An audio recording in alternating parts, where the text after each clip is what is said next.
Guilfoyle, Juan Williams, Jesse Waters, and a teacup is her hot tub, Dana Farino. The 5 at 5. What the hell, NFL?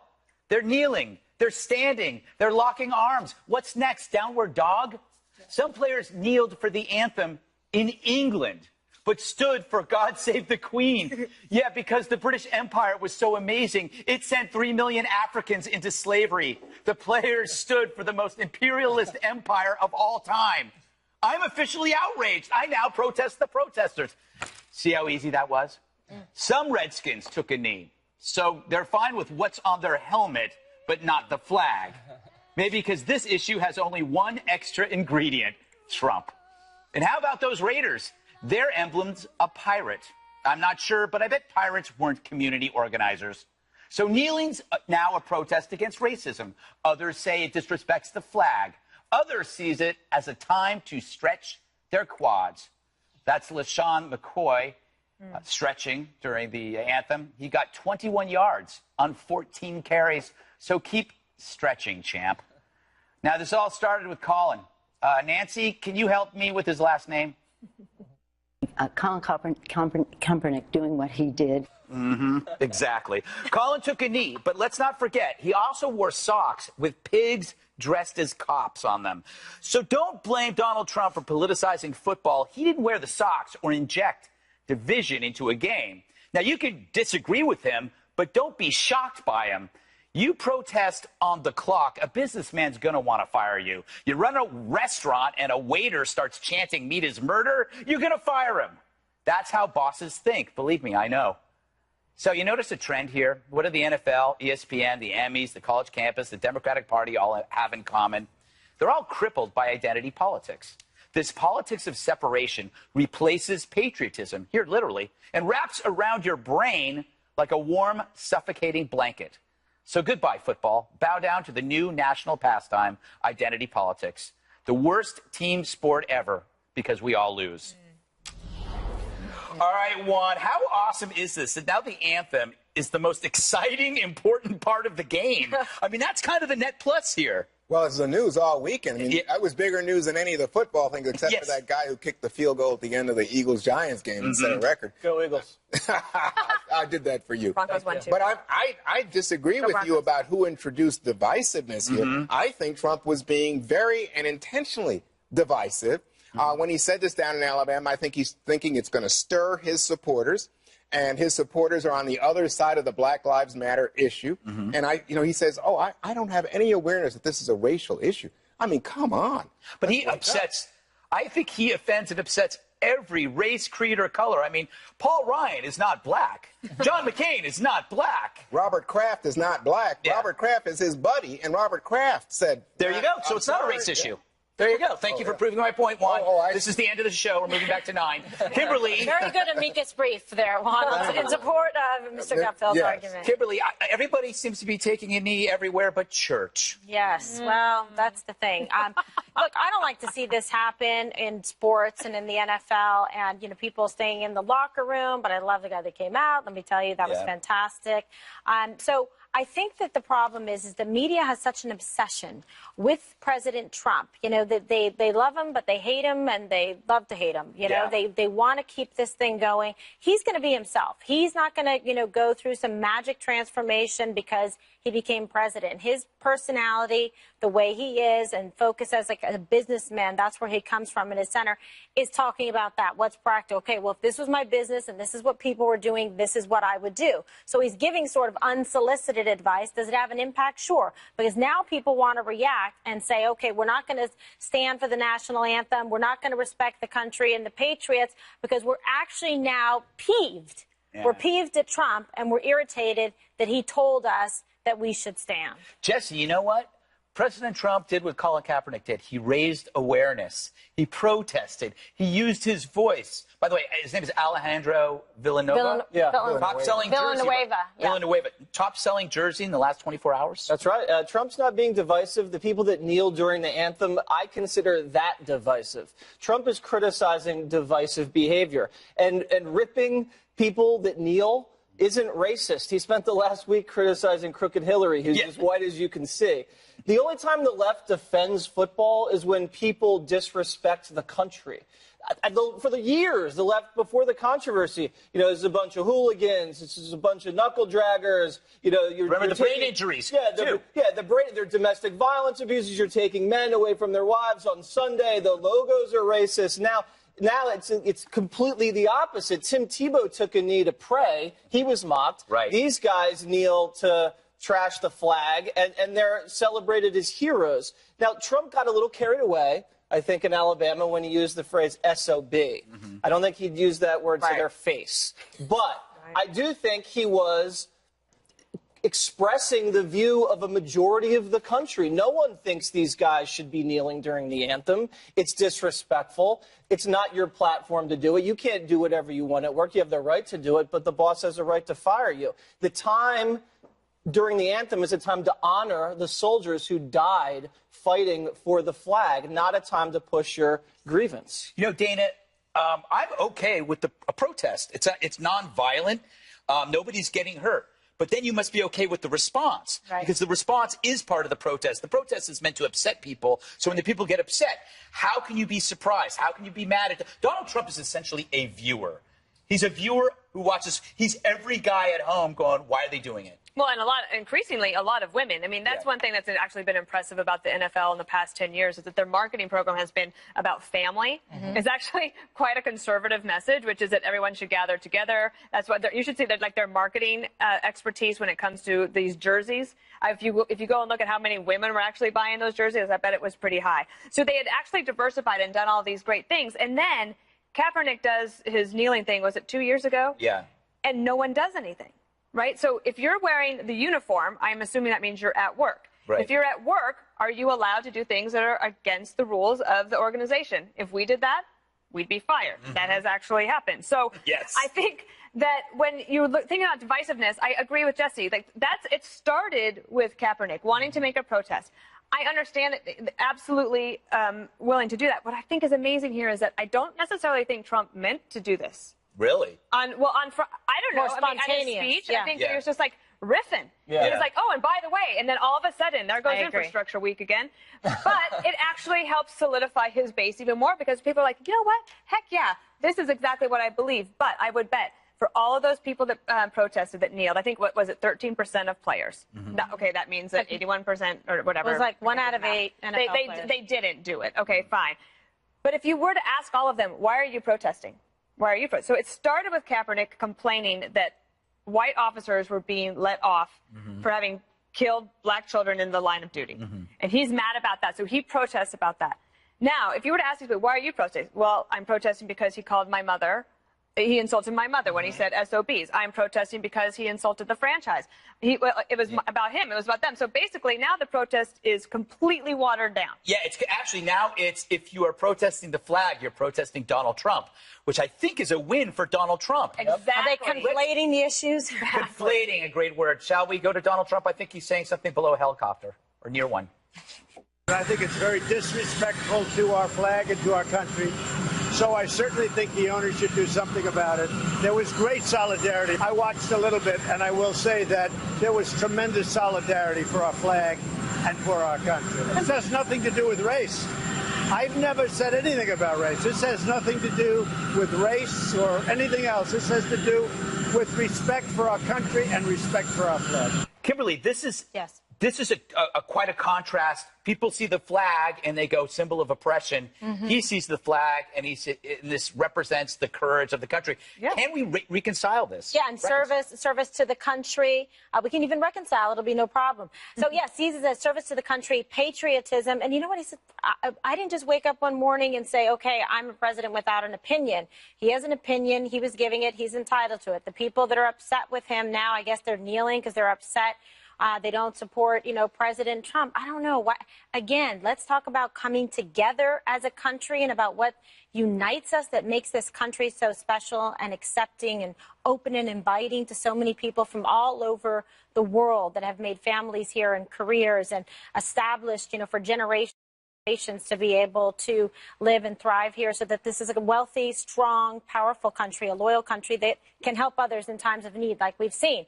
That's the kind of country that I think we should be focusing on. And people are just letting their kind of like, I think their own inner insecurities are upset about the ideology overshadow the purpose of the anthem. And that, to me, is sad that it's getting lost and sort of misused in this fashion. You know who was divisive, and I come back to this, is Donald Trump.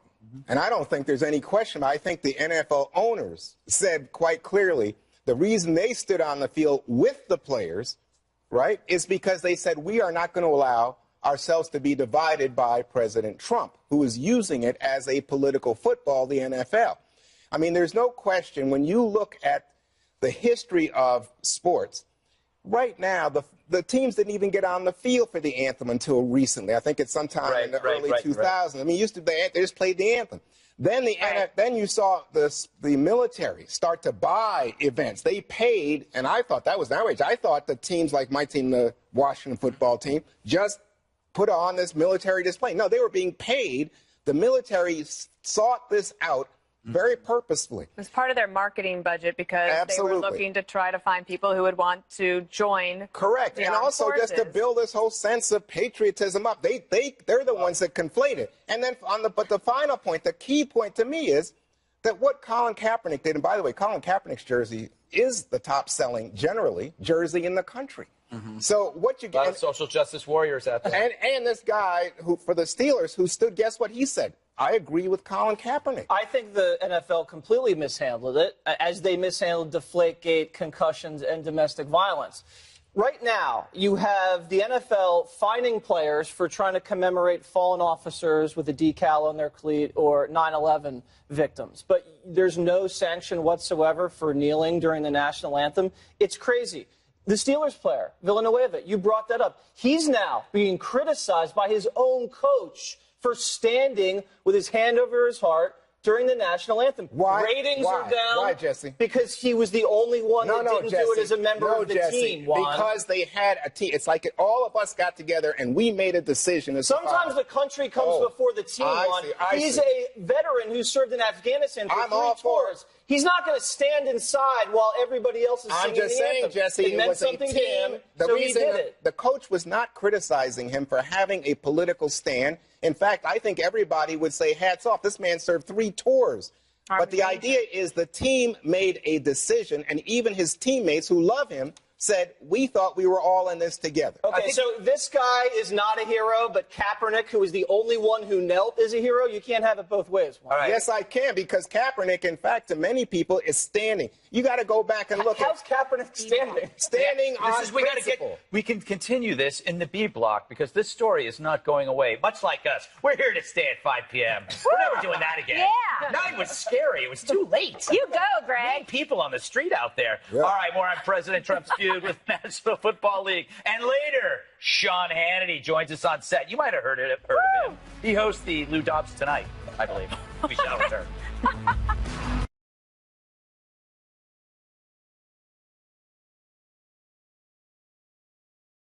Continuing now with President Trump's anthem outrage at the NFL. A lot of people have been chiming in on the controversy who have no idea what they're talking about. Here's one of them, Grey's Anatomy actor Jesse Williams. This anthem thing is a scam. This is not actually part of football. This was invented in 2009 as from the government paying the NFL to market military recruitment, to get more people to go off and fight wars to die. This has nothing to do with NFL or American pastime or tradition. This is to get boys and girls to go fly overseas and go kill people. All right, so now it's completely gone off the rails with this whole protest thing. My theory is that the fans don't want these people kneeling. The audience doesn't want them kneeling. The ratings are down. The jersey of the guy that actually stood is the highest seller. Yet the media thinks this is a big loser for President Trump. I just like that now everyone has to issue a statement. Yeah. Every analyst, every athlete, they're trying to steal our jobs. This is what we do at the 5. I don't need to hear an actor from General Hospital. Nobody watches that show. I think it's Grey's Anatomy. By the way, who's Ray? It's Gray's and Meredith Grey. She's like the main female character. I don't care about her. I love it how patriotism to them only matters when it's dissent. But then when they talk about the planes flying, then they call it flag waving. Like Bob Costas, they'll call it they'll denigrate it as that's just flag waving. Right. But if you dissent, that's patriotic. Now, there's a big disconnect, I think, between fans out there, like I was saying, and it's only a few players that are really doing this. The owners are caving because they don't want to upset a few of their players. But people don't like this, Dana. They don't, and I think that what you're going to see is that this will trickle down to high school, college, high school, little league, and then it'll be like, well, my team stood and your team didn't. You imagine the parents of these teams. Like, civility hangs by a thread. It does. And I think that was one of the complaints about that President Trump could have, I think that he could have even done this a different way, which is to say, can't wait for you to come to the White House because we can all be together and it's going to be great. And he wouldn't have had the team say that he doesn't want to go. But what's amazing is that this week we could have led with any number of stories. Jared Kushner revelation about possibly using a private email account for government business. We're not doing that story. No, we're not going to do that story because we have this story to do. You could do the thing about Trump's backed candidate is likely to lose the election tomorrow. The Obamacare repeal and replace failing once again. But instead, what President Trump is able to do is to flip this around. And so the story everyone's talking about is how he's on the side of the flag and the country against a few greedy billionaires and overpaid athletes. So therefore, somehow this guy just keeps winning. And we don't even think he did it on purpose. You think he was just riffing? I don't think he did. I agree with Dana. I think that it came up. He's very spontaneous. He speaks extemporaneously. That's why the speech was over like an hour and 20 minutes, whatever it was. Yep. So, because he's just talking, he's riffing, he's saying what he thinks, the top of his head. He doubled down on it. He's not backing off on it. That's his opinion. Right. So, you like it or not, whether you agree with him or not, he's authentic in that sense, in that he tells you what he's thinking and how he's feeling, and that's fine. And his friends can disagree with him, like Bob Kraft. They're very close. President Trump called him every day for the first week when his wife passed away. And he's friends with Tom Brady, but Tom Brady didn't appreciate this. He's a businessman. He's the highest paid player in the NFL. They're scared. They don't love this because, you know what? Ticket sales are way down, and the numbers, the ratings, all of it. Yeah, they want to save their franchise. This isn't good. You know who wants this to, no mas? NASCAR wants no part of it. Yeah, but Tom Brady doesn't want to be harassed on Twitter. He wants this to be popular. By Giselle. Yes, to be like you. One thing that bothers me in this is people saying this is disrespectful to the flag. I think we all honor the flag, but the fact of the matter is this is about a social protest and people choosing their method of protest. These people are not burning the flag. They're not acting out of violence. What are they protesting? It's very clear they're protesting how the police engaged in brutal tactics. All right. That's the original. So what's in the game? Cops are there. Protest the cops. Don't. I have the guts to go to the cops. That's and tell not. them. No, this is a mistake that you're making. You're generalizing about all cops. It's not all cops. It's not all. It's bad cops. But the flag. The flag generalizes. No, it does not. Because again. Then go protest in front of the precinct. Let me just tell you something. If you talk about who politicized football in America, you go back and you look at who wouldn't hire black players, and you look at Alabama, Mississippi, Georgia. No black players. You look at pro football teams that had thought, we're going to protect our heritage and tradition, and that means no black players. Right. That's part of the tradition. So is that part of this protest too? I just want to be clear. But I just want to be clear. You say, bringing politics into it, and people say, why do you have to disrupt my football game? What I'm saying is, if it's about cops, there are cops there on the field. Why don't you go and have the guts to protest against them instead of the flag? Because they don't. What are you talking about? There are police officers on the field. I don't know anything about the cops standing there on the field. The cops standing on the field is protecting the players.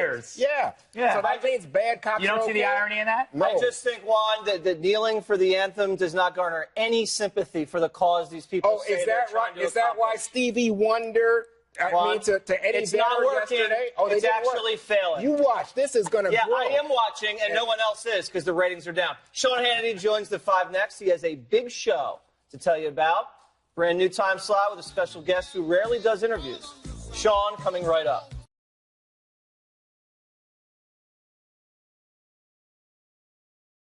As you can see, we've moved back to 5 p.m., but make sure you are still watching at 9 p.m. Eastern because our good friend Sean Hannity is taking over that time slot, and he's right here to tell us what we can expect on his big show later. Welcome back to the 5, Sean. Right, well, thank you.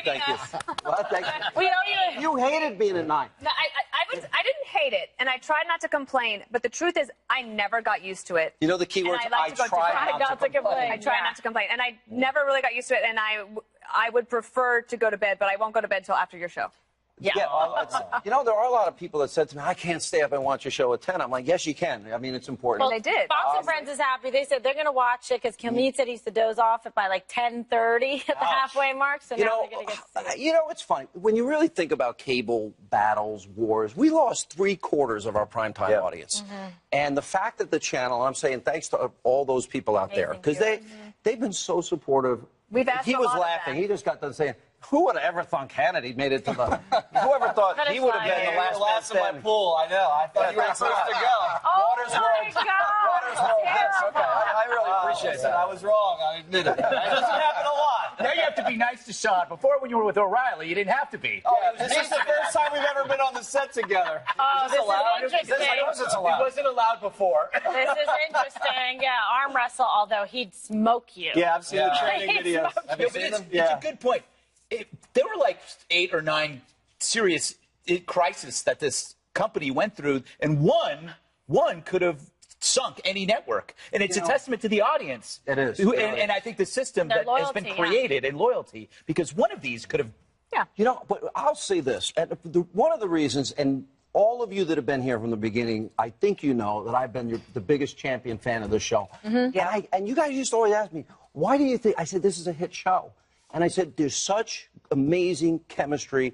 And the numbers you guys pulled from pretty much day one has been phenomenal and amazing and almost unprecedented in cable news.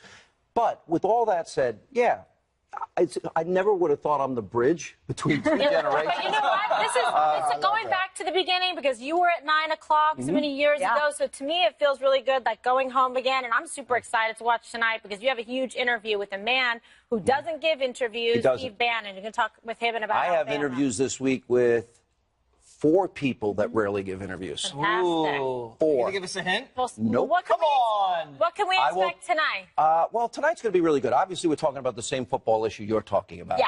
You know, the NFL is going to have to make a decision. If they're not going to let the Dallas Cowboys put on their helmet in respect of the 5 slain officers last year, and they're not going to let, what was the name of the linebacker? Avery Williamson wanted to put never forget on the 9/11, on the 15th anniversary. Yep.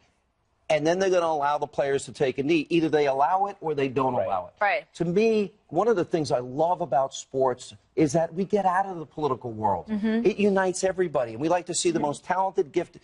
Wait a Why minute. are you looking at me like because that? it's your guy, your guy, Donald Trump, brings this into it, and then you want to blame the players. Kaepernick, the players that took the knee, the players that aren't respecting those that fought, bled, and died. You know what? Most NFL players were not doing anything until Donald Trump called their. Let's get it bigger and bigger. So now we can see who the real men are. One little hypocrisy. You resent people introducing politics into sports, yet you throw a football on your show. You introduce sports into politics. Yeah, I do. I introduce sports into politics if you really want. And everyone makes fun. The only reason it's a Nerf football is because when I use the real football, you've hurt people. I had to pay for every broken light. And these lights are expensive. They're not cheap. But and it's patriotic. These cameras are expensive. Red, white, and blue, at You should have paid for throwing lessons. Ooh. I'm awake now. Wow. You're It's been obviously 6 months. That was, well, you told me you were playing tennis this weekend. I did. And you said your shoulder hurt. No, my shoulder is better now because I got a rotator cuff and I'm not letting somebody operate.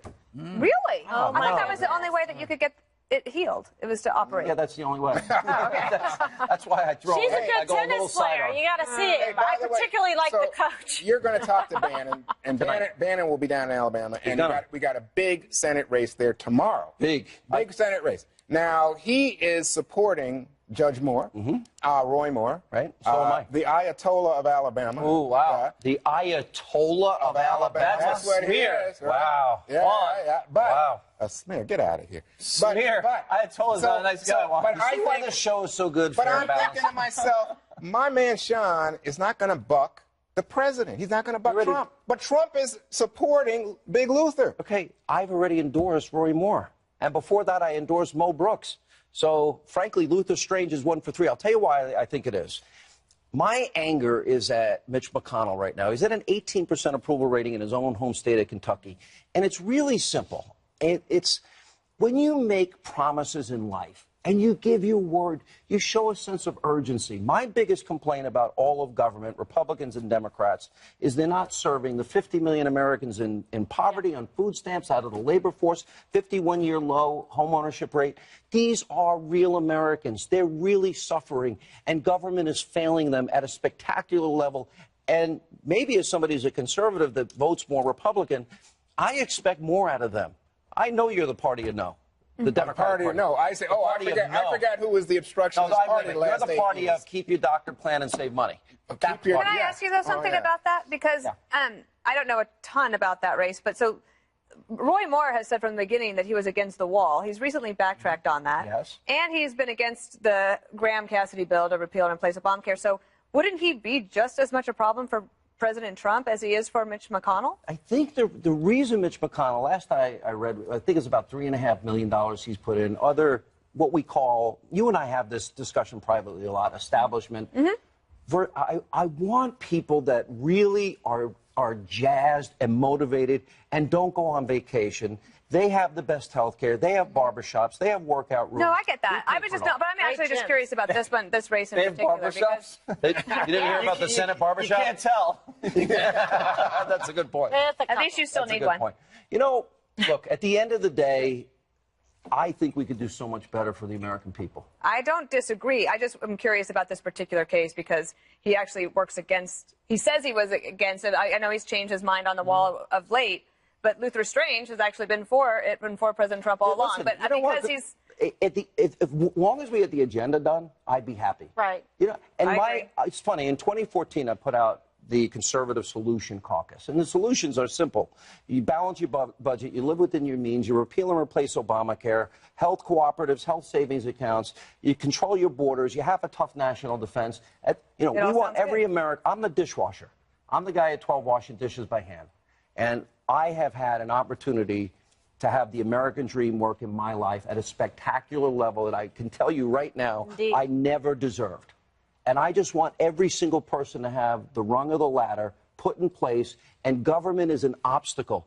And this is something we would agree on. I think we want hope and opportunity for people, and they're not getting it. Well, I don't know that you're saying that somehow because Luther Strange is coming in, he's just not going to knock the table over. And I think that's all he's going to do. I think Roy Moore is going to be more on the conservative side. He's going to be with the Ted Cruz's and probably challenging the leadership. And whether you like it or not, they had 7.5 years of telling us so Mitch is not a conservative anymore because you're a Trump guy. No, Mitch hasn't gotten off his big fat and gone to work and rolled up his sleeves with urgency. Can I just put a word they're both in? from Alabama, so how bad could they be? I'm for Luther Strange. Can I just join this show and be done at 6 o'clock? Yes, there you go. You got to vote for Luther Strange. He has the best name ever. He sounds like he sounds like a villain from a comic book. Dr. Luther Strange. He was like made radioactive. He was a veterinarian made radioactive by a mutant bunny. And he's like 7 feet tall. 7 feet tall. No, but doesn't his name Luther Strange is once we get Kid Rock in the Senate, we'll be all set. We'll be all set. What about you want to tell everybody what you said to me in the See how much we love Hannity? What did I say? I said I'm taking eye drops because I have a problem with my eye. You go, can I see it? Is there anything good in there? That's what he does. He takes everybody. It's so I always check everybody's when I have that medications. eye injury, What are you going to say when the Democrat wins that Alabama seat? Nothing, because it won't happen. It won't happen. Okay, so on a personal note from the five, we do want to say thank you so much, Sean, because when this show first started, you were out there in the front supporting us and really pushing and saying promoting that this was on the radio special when nobody believed in us, and this guy was like, they've got it here. And listen, I really mean this. I'm blessed to know all of you personally, except him. We don't get along. Are we allowed to get along now? I never said a word. You never said a word. Please, you've seen me in the elevator. I'm not going to repeat what you said. I'm not going to repeat what you said. So. I didn't say anything. All right. Wait, you and O'Reilly are friends now. You went on a show. This did he go to your is show? Greg's fault. He was recently at my house. Yes. That must have been fun. It was fun, actually. Yeah. It He really doesn't was. drink, you know. Look, I'm really he selling I'm this book? trying to get I did mention that to him. He's like, Sean, you got to read this. It's a bestseller. Actually, I did read his book. It's really good. I know. It's All very right, good. Hannah, you know how you say something. All right. But can I say All one the last time we thing? have? I'm proud of everybody on this show. You guys have done so well. And Well, I wouldn't be here if it wasn't for you. Remember? We love you guys. I love all you Hi, guys. She said you feel like a girl. All right. thanks a lot. See how much we love